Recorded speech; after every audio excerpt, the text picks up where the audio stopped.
dia matikan enjin kereta. Dia terus buka pintu. Waktu dia buka pintu kereta tu,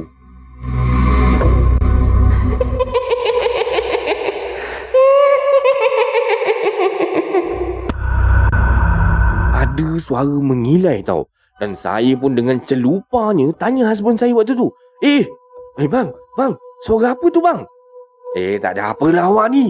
Itu suara burung lah. Takkanlah burung mengilai macam tu bang. Binatang dalam hutan tu lah. Dah, cepat turun. Macam-macam lah awak ni.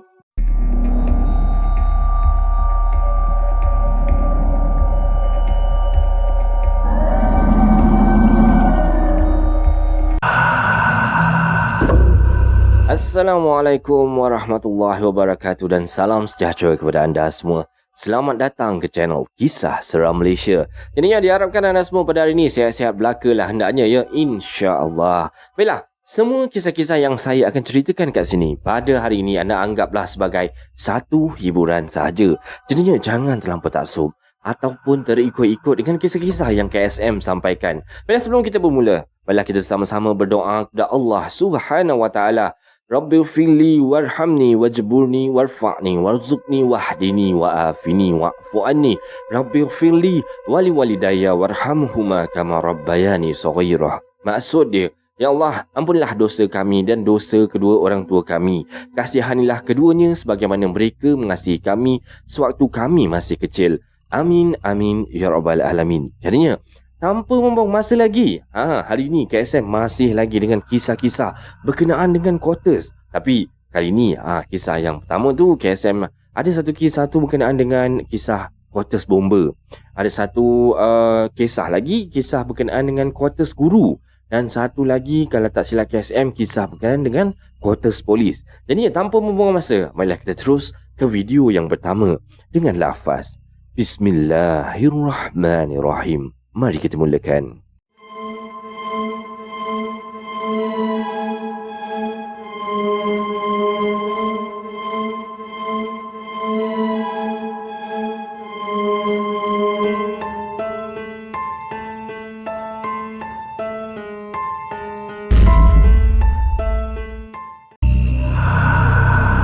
Baiklah. Okey, macam yang KSM katakan tadi, untuk kisah yang pertama tadi, kita nak cerita berkenaan dengan pengalaman di quarters baru. Iaitu quarters bomber. Okey, kita terus dengan kisah yang pertama ni.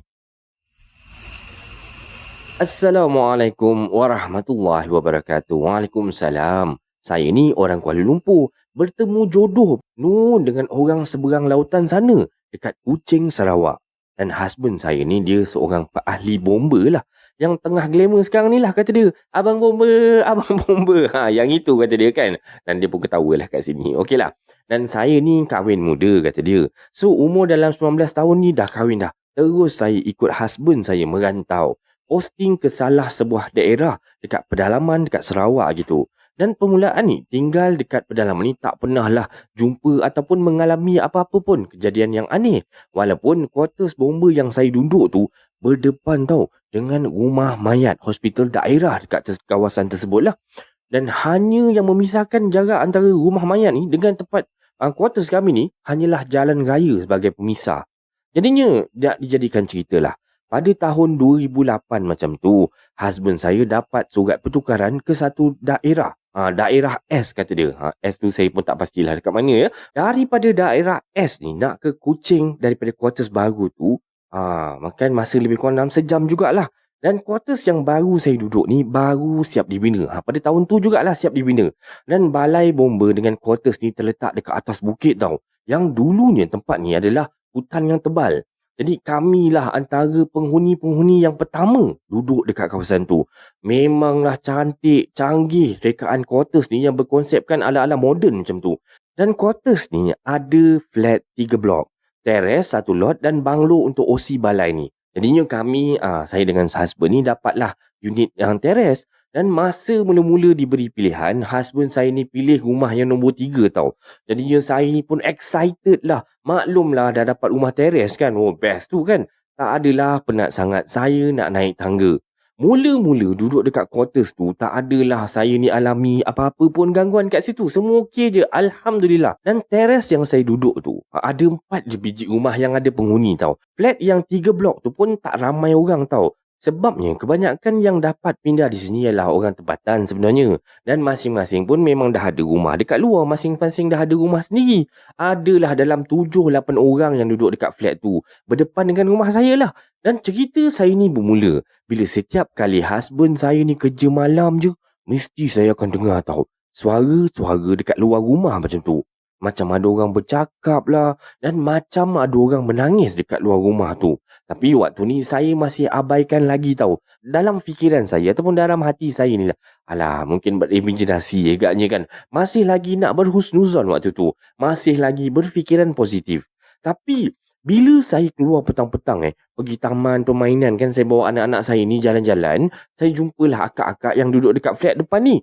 Dan kakak-kakak ni dia mesti akan cakap tau, Ira, meriah rumah kau semalam. Ui, anak kau boleh tahan sampai pukul 3-4 pagi pun masih main-main dekat luar lagi. Lewat juga anak kau tidur ni. Saya dah macam waktu tu, biar betik kan. Tak adalah kak. Semalam kita orang memanglah tidur lewat, tapi tak adalah lewat sampai main kat luar. Kita orang ada dekat rumah tengok TV. Ada kalau lewat pun dalam pukul 2 lah kita orang tidur kan. Tapi budak-budak pukul 11 malam dah tidur dah. Dan akak tu buat muka terkejut tau waktu tu.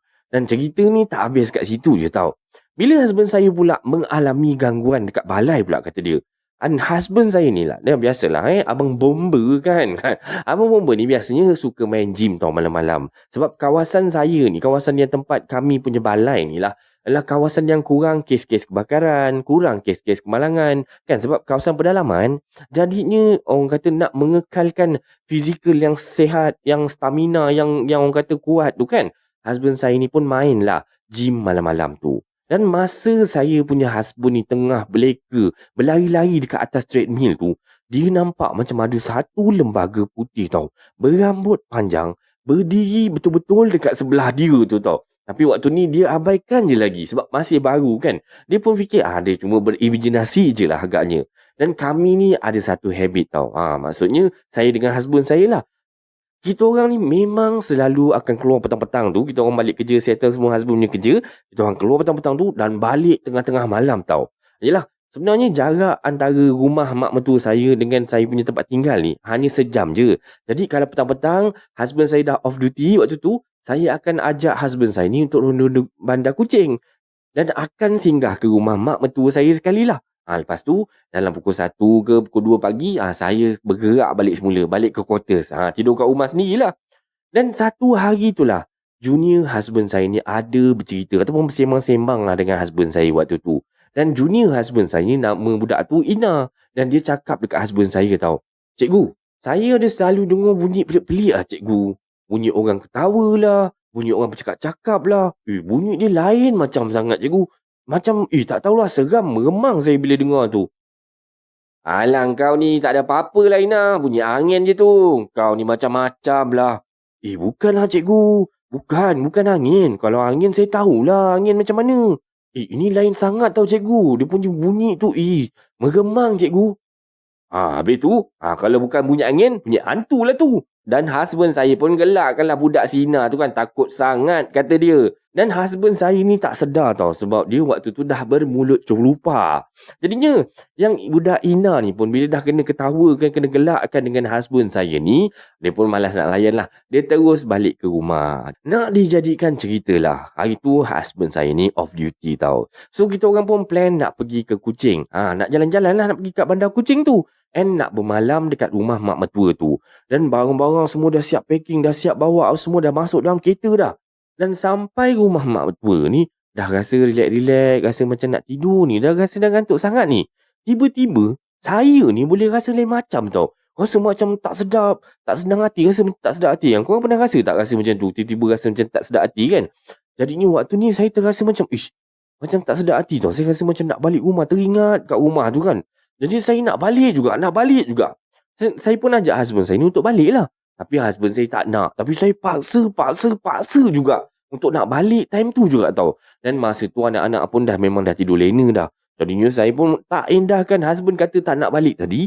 Saya pun kemas-kemas barang-barang ni semua terus angkut, saya angkat seorang-seorang masuk dalam bonet kereta tu.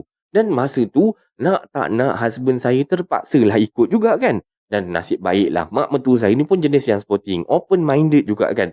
Tak kisahlah kau nak bermalam kat rumah mak pun boleh, kau nak balik pun suka hati kau, kata mak mentua saya macam tu lah. Dan masa tu lebih kurang dalam pukul 1 pagi tau.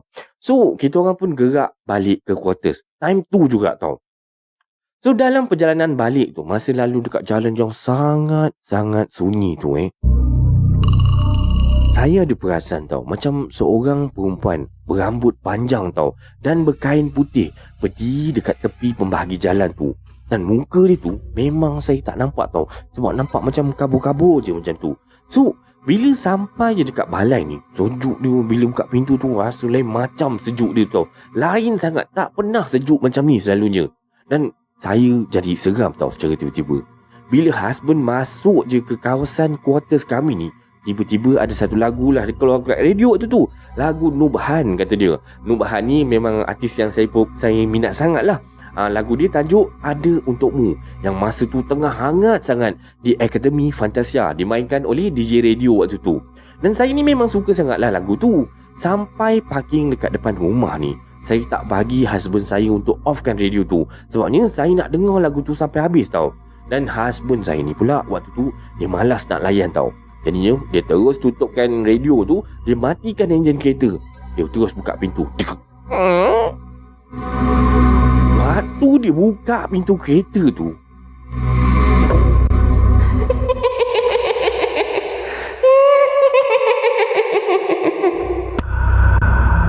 ada suara mengilai tau.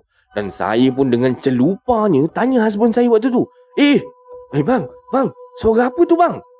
Tak ada apalah awak ni, itu suara burung lah. Takkanlah burung mengilai macam tu bang, binatang dalam hutan tu lah. Dah, cepat-cepat turun, macam-macam lah awak ni. Dan saya pun waktu merajuk lah kan. Dah lah satu tak dapat dengar lagu favourite, lepas tu kena tengking pula dengan husband ni. Jadinya saya pun keluarlah bawa anak saya ni yang berusia 5 bulan tu. Dan husband saya pula bawa anak yang sulung. Baru je nak masuk rumah tu, tiba-tiba suara tu bertukar tau, jadi suara menangis.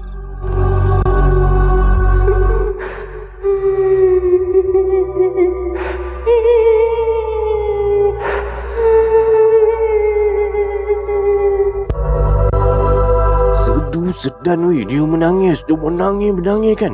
Jadi saya dengan husband apa lagi lah, buka pintu terus melompat masuk dalam rumah. Nasib baiklah waktu tu anak-anak kami ni tengah tidur lena tau. Lepas tu husband nak keluar, nak ambil barang dekat seat belakang kereta tu, dan dia ajak saya temankan. Takutlah tu agaknya kan. Baru sampai depan pintu rumah kami waktu tu,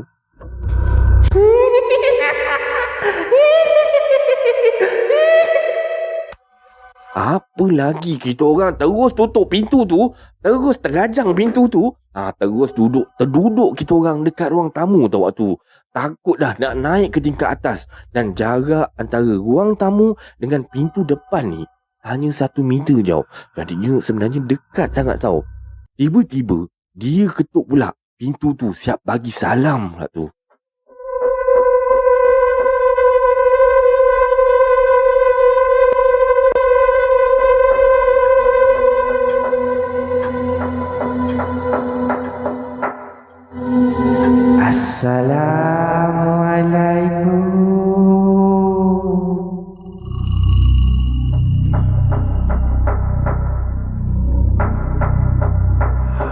Assalamualaikum.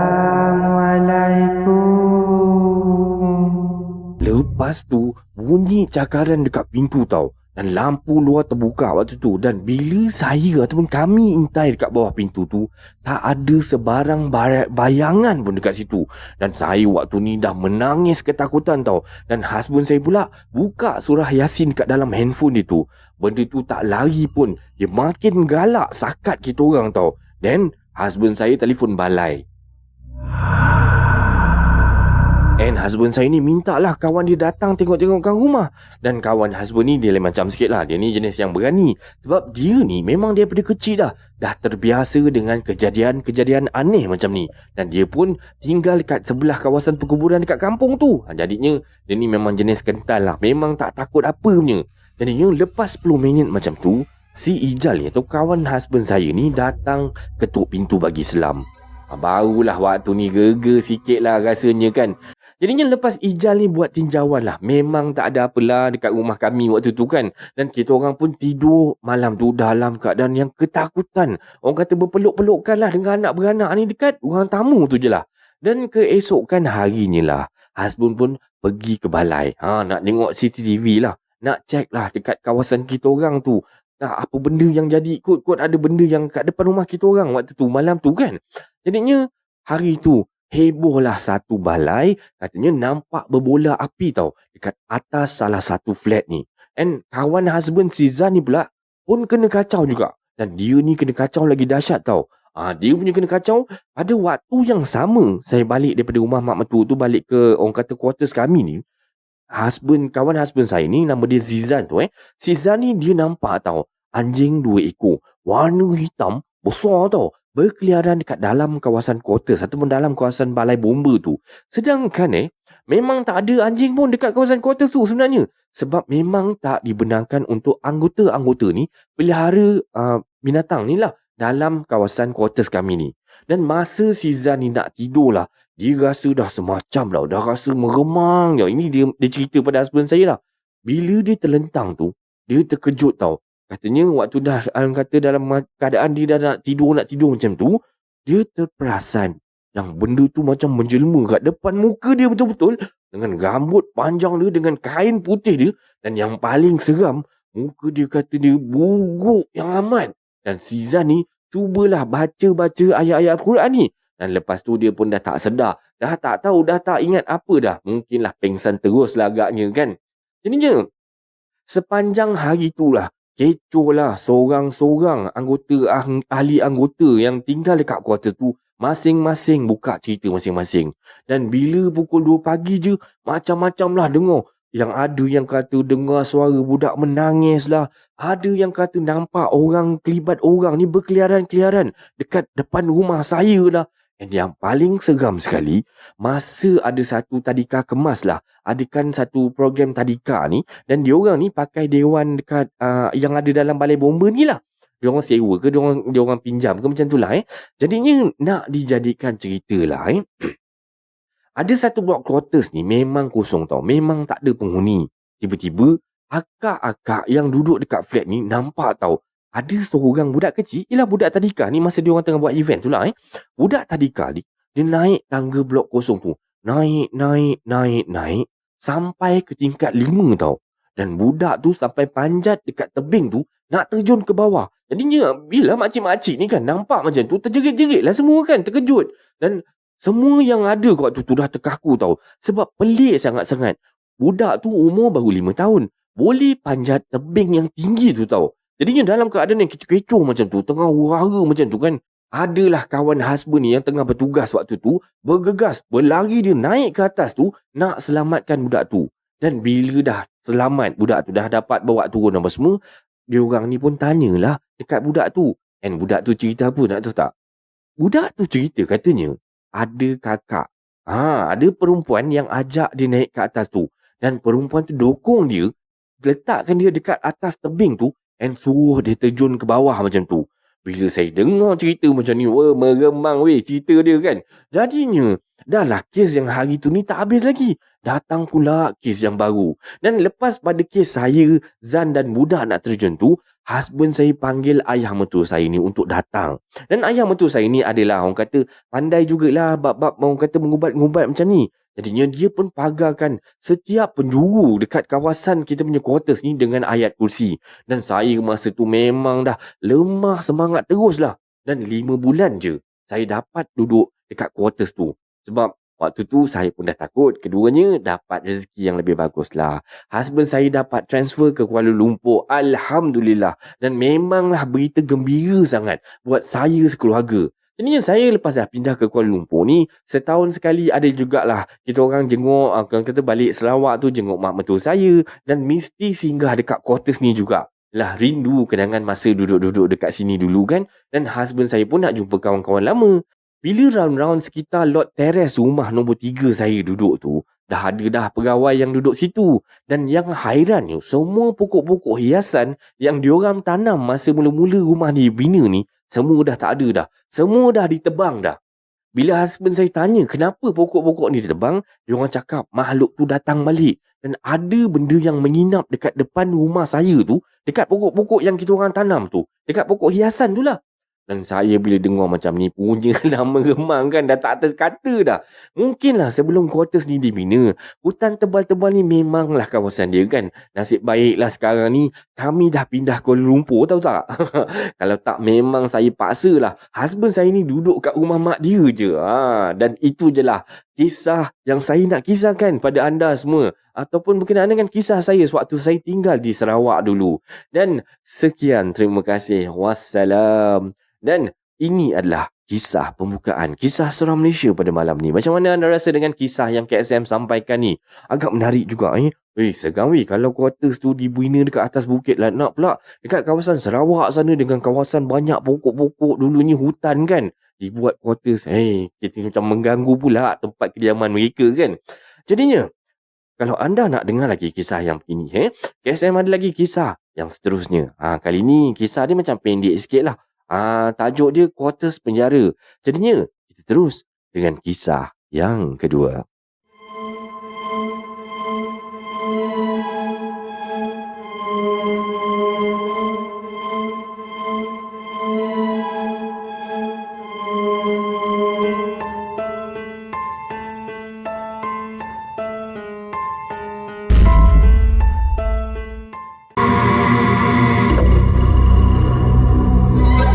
Okey, untuk kisah yang kedua tajuk yang kedua ni tajuk dia Quarters Penjara.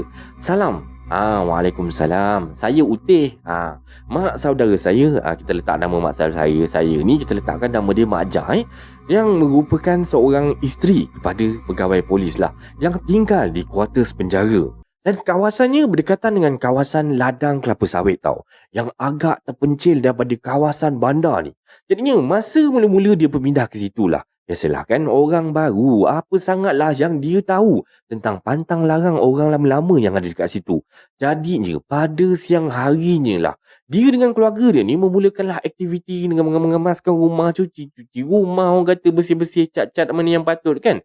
Dan anak-anak dia ni memunggah-munggah lah store barangan ni, orang kata nak masuk clearkan semua, nak masukkan barang-barang ke dalam store.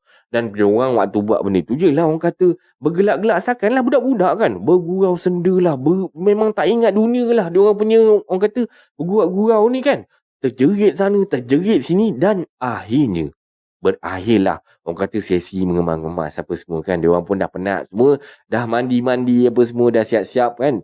Jadi bila dah malam tu, dah selesai solat maghrib apa semua, dia orang pun relax lah kan, layan nak tengok TV lah. Waktu tu dah settle-settle semua, sementara nak menunggu Isya ni, dia orang duduk lah dekat ruang TV tu nak tengok TV. Orang kata sambil-sambil tengok TV tu kan dekat ruang tamu. Dan bila dia orang tengah duduk dekat ruang tamu tu lah, tengah layan-layan TV ni, segala bunyi yang pernah dia orang buat tadi, huru-hara petang tadi, huru-hara, jerit, ketawa apa semua ni, dan seakan-akan diulang tayang semula tau.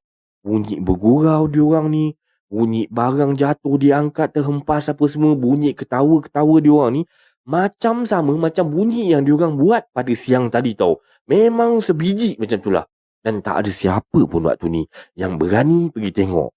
Jadi bunyi tu terus dibiarkan terus menjadi misteri. Dah tak siapa pun nak berani nak siasat benda tu jadi siapa yang buat kan. Itu adalah orang kata salam perkenalan lah. Yang salam perkenalan yang pertama lah untuk diorang ni yang baru berpindah ke rumah baru ni kan.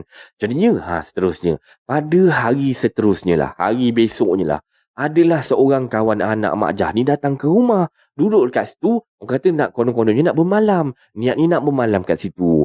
Jadinya masa dia duduk dalam bilik dengan anak Mak Jah tu lah, dia orang ni dah tidur, anak Mak Jah ni dah tidur. Dan dia ni seorang sibuk duk melayang game dekat laptop waktu tu, dengan menghadap ke arah tingkap yang dibiarkan terbuka, yang konon-kononnya nak ambil angin malam lah kan. Jadinya tengah duk dia galit-galit main game tu kan.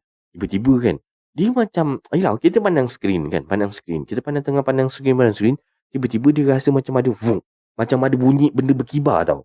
Jadi dia macam tak concentrate lagi, tak pandang lagi pada depan dia tau. Dia terus lagi main game tau. Dan bila tak tahulah entah macam mana, boleh pula dia tertoleh ke depan dia. Dia nampak apa tau? Dia nampak ada sesuatu yang datang bertenggek dekat atas tingkap tu. Pandang je atas tu, ada satu makhluk yang macam menyerupai mawas tau. Berwarna hitam tengah memandang tepat ke arah dia. Dan dia ni apa lagi? Terus tak sedarkan diri lah. Budak tu sampai ke pagi terus pengsan lah agaknya. Pernah sekali tu, jiran dia ni meludah keluar tingkap tau. Tapi katanya terludah pada benda tu tau. Pada makhluk tu lah Yelah, sebab kita pun bukannya nampak kan makhluk tu. Makhluk tu makhluk alam sebelah. Dan makhluk tu katanya lempang jiran dia tu sampai sengit mulut. Dan sampai sekarang ni, cakap pun tak berapa betul. Macam tu je. Tapi sekarang ni katanya dah hampir pulih dah. And moral of the story lah, jaga adab dan tingkah laku walau di mana pun kita berada. Biasalah kan, kawasan hutan ni memang biasanya tempat-tempat macam ni lah, tempat-tempat kosong-kosong macam ni lah yang dijadikan quarters kan. Memanglah tempat dia. Dan ini adalah kisah seram Malaysia yang kedua. Macam mana anda rasa dengan kisah yang kedua ni? Sebab kita nak sambung lagi dengan kisah yang terakhir pada malam ni. Kisah dekat quarters guru pula. Yang ini agak panjang sikit, so korang stay tune.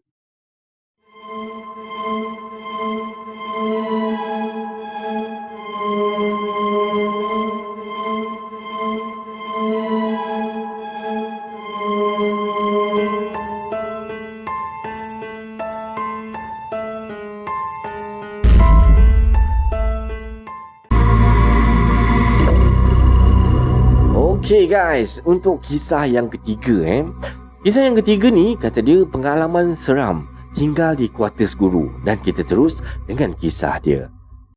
Assalamualaikum warahmatullahi wabarakatuh. Di sini saya nak ingin kongsikan satu pengalaman kata dia. Sepanjang kami sekeluarga ni tinggal di kuartus guru sekolah rendah di kawasan luar bandar dekat Kuching, Sarawak. Dan nama saya ni Rahman, berusia 23 tahun. Dan saya punya ayah ni seorang pencen guru lah yang mengajar di sebuah sekolah di kawasan luar bandar dekat Kuching, Sarawak. Dan sekolah rendah yang tempat ayah saya mengajar ni berlatar belakangkan pantai dan berhadapan dengan gunung tau. Jadi kalau dipikir-pikir kan, oh cantik weh dia punya view tu kan. Ada pantai, ada gunung, memang terbaik lah. Dan ayah saya ni mengajar di sekolah tersebut pada tahun 1989 sehingga tahun 2015 di mana ayah saya dah pencen dah pada tahun tu. Dan apa yang saya ingin kongsikan ni adalah satu pengalaman sepanjang kami sekeluarga tinggal di kuartus guru tersebut. Jadinya di dalam kawasan sebuah sekolah lah terdapat 4 buah kuartus guru. Tapi hanya 2 keluarga je yang tinggal dekat situ. Sebelum ni memang semua kuartus tu penuh tau. Ada orang kata duduk dekat dalam kuartus tu lah oleh orang kata guru-guru yang bertugas dekat situ. Tetapi ada yang dah pun berpindah kerana ada yang dah pun menyewa ataupun dapat rumah yang lebih baik lah, ataupun beli rumah sendiri lah agaknya kan. Dan rumah yang kami diami ni adalah sebuah rumah kuartus lama tau. Dan di belakang kuartus guru ni pula terdapat kubur tinggalan sewaktu perang dahulu. Dan di sinilah saya nak kongsikan 3 kisah yang memang masih lagi segar dalam ingatan saya. Baiklah, dan ini adalah kisah yang pertama Okey, kisah yang pertama ni terjadi sewaktu saya berusia 9 tahun lah. Dan waktu tersebut merupakan cuti hujung tahun persekolahan. Dan kawasan kuartus yang suram dan sunyi ni memang itulah kawasan kuartus yang kami tinggal ni setiap malam. Memang macam tu lah rupa dia. Memang suram, memang sunyi. Sebab pernahlah pada satu masa sewaktu cuti sekolah hujung tahun tu lah, hanya keluarga kami je yang ada dekat kawasan sekolah tu. Sebab yang lain ni keluarga biasanya dia orang pergi bercuti ke balik kampung ke kan. Jadinya keluarga kami je yang ada dekat dalam kawasan sekolah tu. Setiap malam lah kami mendengar seperti pintu di salah sebuah kelas tau berbunyi. Setiap malam kami akan mendengar seperti bunyi pintu di sebuah kelas ni yang berhadapan dengan rumah kuartus kami ni. Kejap dibuka, kejap ditutup, kemudian dihempas macam tu tau. Kedebang. Yang bunyi je tu seperti pintu ni dihempas-hempas tau. Tapi tak ada tanda-tanda seperti angin kuat pun berlaku. Dan kejadian ni berlaku hampir setiap malam tau. Kami sekeluarga ni dengar bunyi macam tu. Dan pernahlah sekali saya ni mengintai daripada lubang pintu kunci tu tau. Tetapi tak ada sesiapa pun dekat luar rumah waktu tu. Dan pak jaga pun waktu tu masih belum ada lah pada waktu tu kan. Nak dikatakan budak-budak nakal pun tak ada juga. Sebab sedia maklum lah, tak ada siapa pun yang berani menghampiri kawasan sekolah ni apabila tiba waktu malam tau. Sebab memang kawasan sekolah ni creepy. Tak sekolah dia, sekolah mana-mana pun siapa berani nak pergi masuk kawasan sekolah malam-malam buta. Tak siapa kan. Jadinya tambahan lagi pula kata dia, ayah saya ni seorang guru disiplin. Memang garang, memang teging habis lah. Dan perkara itu berlarutan sehingga pada satu malam tu ayah saya bermimpi. Dan katanya di dalam mimpi tersebut ni, ayah saya menceritakan balik lah mimpi dia. Kata dia, ada seorang lelaki misteri lah yang telah pun datang ataupun telah menumpangi Along ataupun kakak sulung saya ni sewaktu pulang daripada bekerja. Dan Along ni telah melewati kuburan yang terletak di hulu kampung.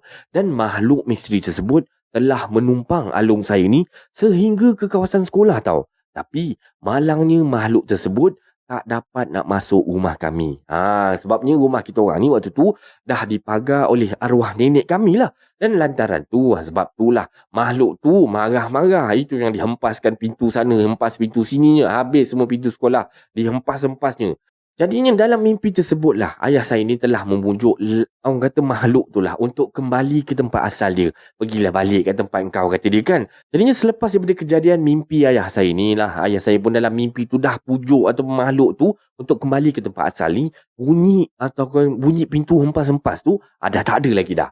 Jadinya okey, kisah yang kedua pada satu masa lah, ketika tu saya ni baru saja berusia dalam 9 tahun lah waktu tu. Dan kisah ni berlaku pada bulan Ramadan tau. Dan ketika tu kami sekeluarga ni sedang bersahur pada sekitar pukul jam 4 pagi waktu tu. Dan sewaktu bersahur tu kami sekeluarga ni terdengar tau, tolong, tolong. Bunyinya seperti seseorang ni mengetuk pintu belakang rumah tau waktu tu. Sambil terdengar seperti suara seorang wanita ni minta pertolongan. Tolong gitu. Dan apabila diintai daripada celah tingkap tu, tak ada sesiapa pun yang berada dekat depan pintu belakang tau waktu tu. Jadi jika difikirkan betul lah secara logiknya, pada waktu-waktu orang tengah orang kata sahur waktu tu, pagi-pagi buta macam tu, siapa pula yang nak mengetuk pintu rumah kat belakang pula tu kan? Sedangkan kat belakang tu penuh dengan semak samun merimbun kat belakang rumah tu. Dan sehingga kini lah masih lagi menjadi satu orang kata tanda tanya dalam kepala otak kami sekeluarga ni, siapa yang buat macam tu? Dan kata orang tua saya lah, setiap bulan puasa ni ada roh-roh yang tak tenang, kata dia. Dan roh-roh ni lah yang akan berlega dekat kawasan belakang quarters yang kami tinggal tu. Yang ini wallahu alam bisawab. Saya pun tak pasti, kata dia. Okey, kisah yang ketiga ni. Okey, kisah ni terjadi ketika saya beranjak ke usia 10 tahun macam tu. Dan tak silap saya, kisah ni terjadi ketika ia merupakan satu cuti hujung minggu lah. Weekend lah Dan bermula pada hari Jumaat tu. Okey, kita mula dengan kisah dia pada hari Jumaat tu. Rumah kami telah diganggu tau selama 3 hari berturut-turut. Dan pada waktu malam, hari pertama tu hari Jumaat.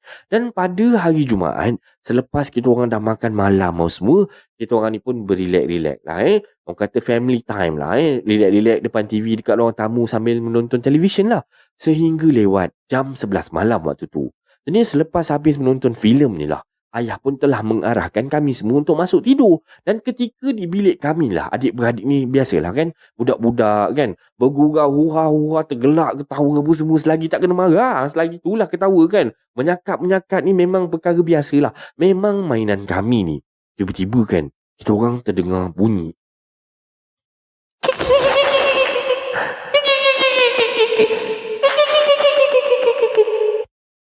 Dan gurauan kami ni terhenti tau bila terdengarkan suara tu.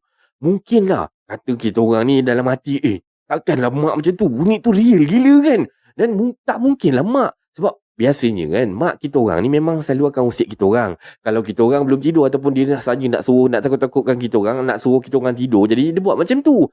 Tapi yang menghairankannya, pada malam tu mak kita orang dah tidur awal daripada kita orang. Waktu kita orang tengah tengok TV tadi, dia dah masuk tidur dah. Jadinya malam tu Along pun pergilah periksa. Orang kata pergi ke dapur untuk nak tengok apa benda, siapa yang buat bunyi macam tu dekat dapur ni kan. Tapi bila dah sampai dapur, tak ada sesiapa. Jadinya sepanjang malam tu lah kami telah diganggu oleh bunyi yang pelik-pelik ni. Kadang-kadang kan terdengar macam bunyi orang dekat belakang rumah ni tengah basuh baju. Siapa pula yang basuh baju kat belakang rumah kita orang kan?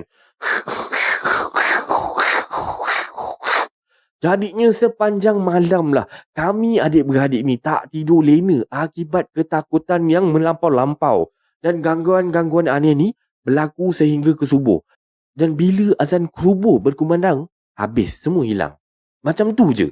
Jadinya hari kedua pula pada malam kedua ni gangguan ni pun masih lagi berlaku tau. Masih terus berlaku. Okey, kisah ni terjadi macam ni tau. Terjadi waktu kita orang nak menunaikan solat maghrib. Waktu orang secara berjemaah lah. Dan sewaktu ayah saya ni sedang mengambil wuduk tu, ayah saya mula tau. Dia mula dengan perasan macam ada sesuatu tau tengah memanjat saluran paip besi dekat belakang rumah kita orang tu.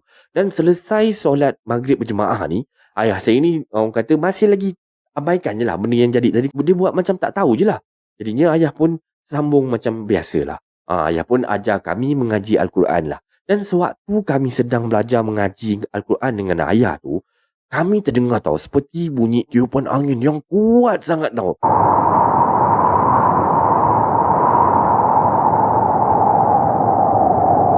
Dia punya kuat tu dah macam ada ribut taufan tau dekat depan rumah, dekat luar rumah tau waktu tu.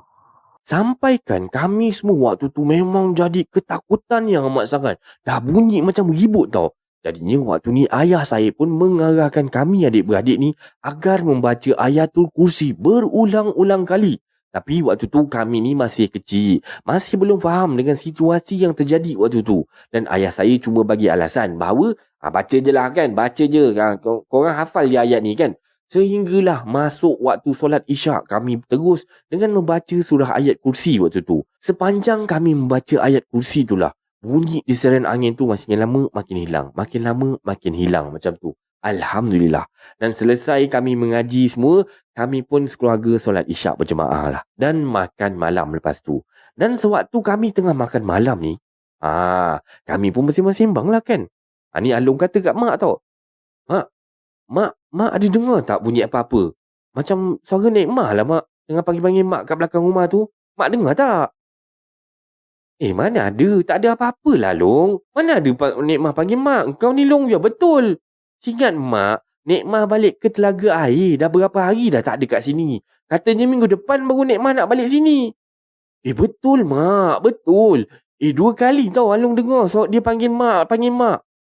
Along? Kat belakang tu semak samun sama paras pagar tu. Siapalah nak jalan kat situ malam-malam buta macam ni Long kau ni. Dah, jangan ditegur. Kata ayah saya tau. Tiba-tiba kami sekeluarga ni terdengar tau. Suara seperti seseorang ni tengah menangis tau. Mendayu-dayu waktu tu.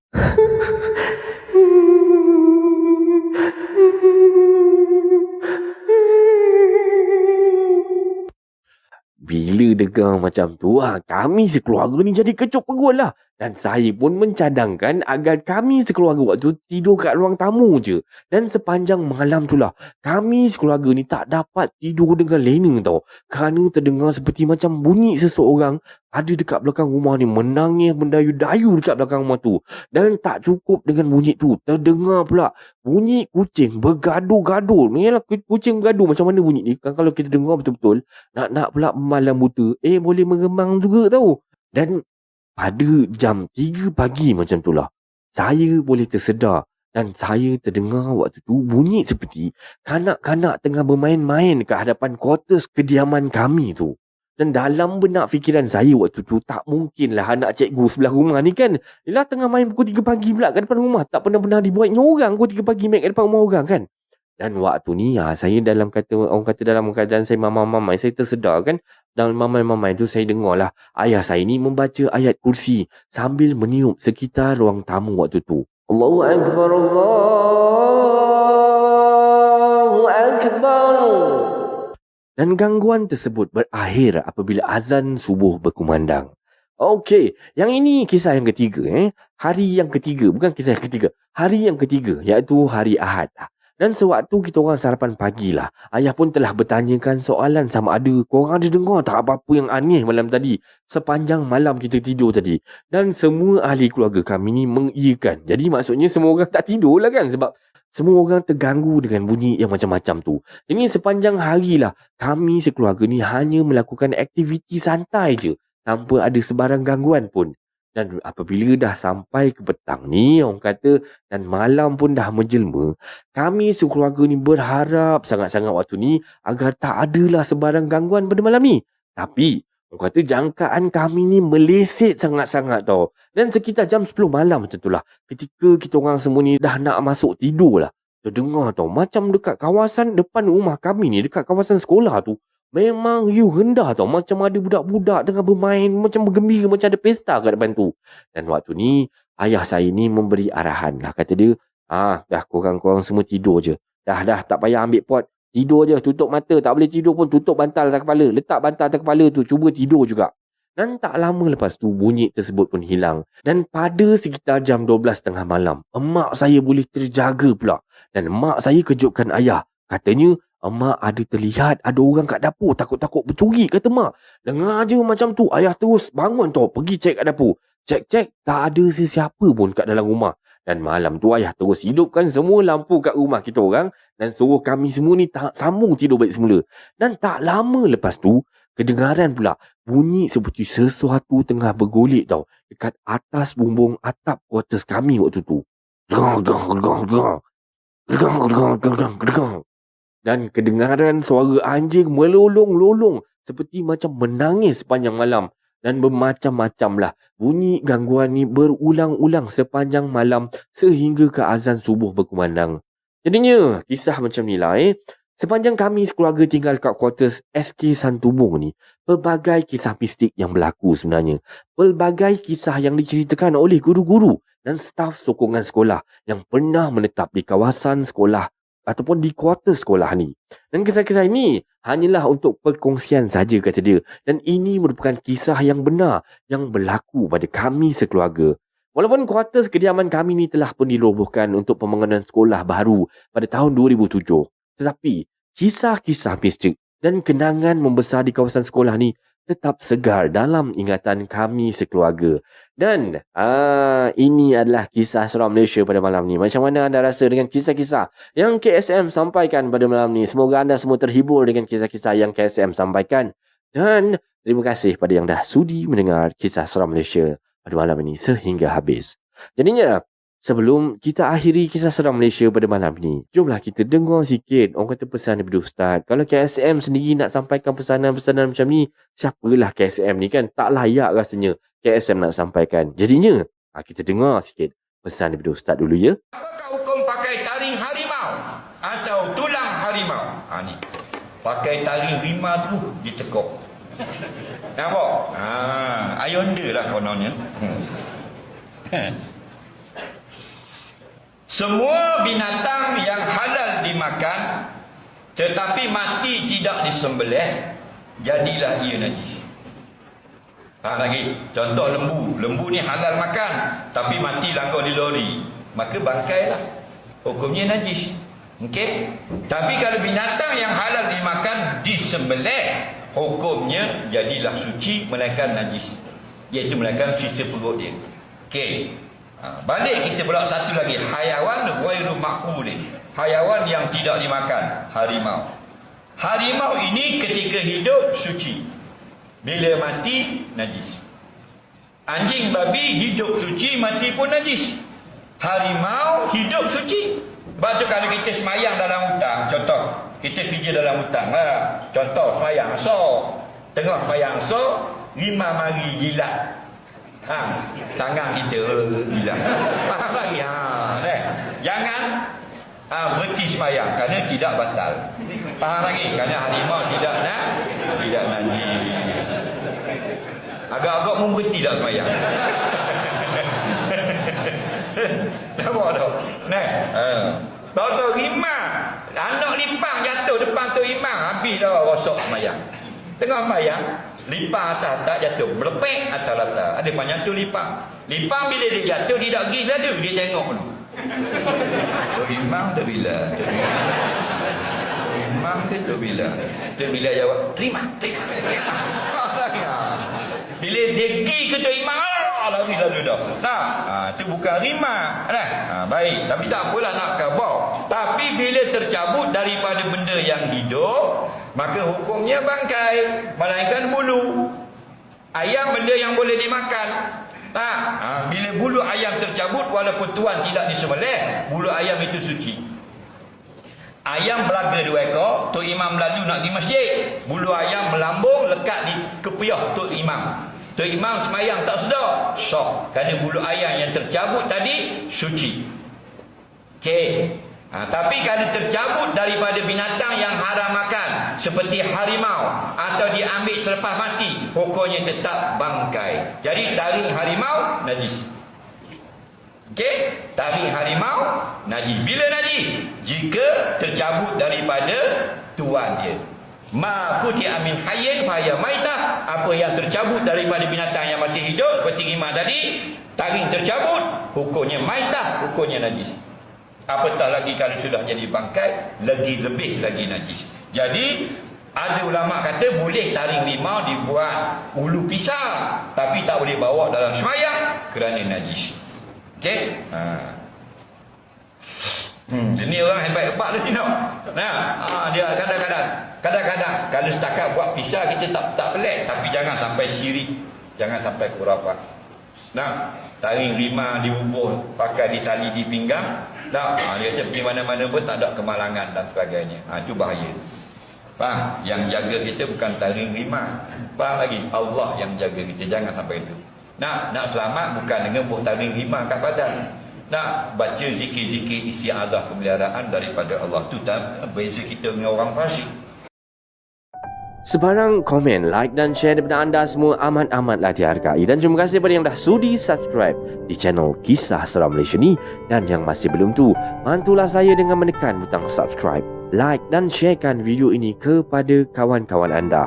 Dan sokongan daripada anda semua adalah ibarat satu pembakar semangat buat saya untuk terus berkarya, agar saya terus berusaha untuk membuat banyak video-video yang baik, yang menarik dan berkualiti untuk anda semua tonton, insya-Allah. Jadinya yang baik itu datang daripada Allah Subhanahu Wa Taala, dan yang buruk itu datang daripada kelemahan diri saya sendiri. Dan saya akhiri Kisah Seram Malaysia pada kali ini dengan lafaz Assalamualaikum warahmatullahi wabarakatuh. Selamat malam semua.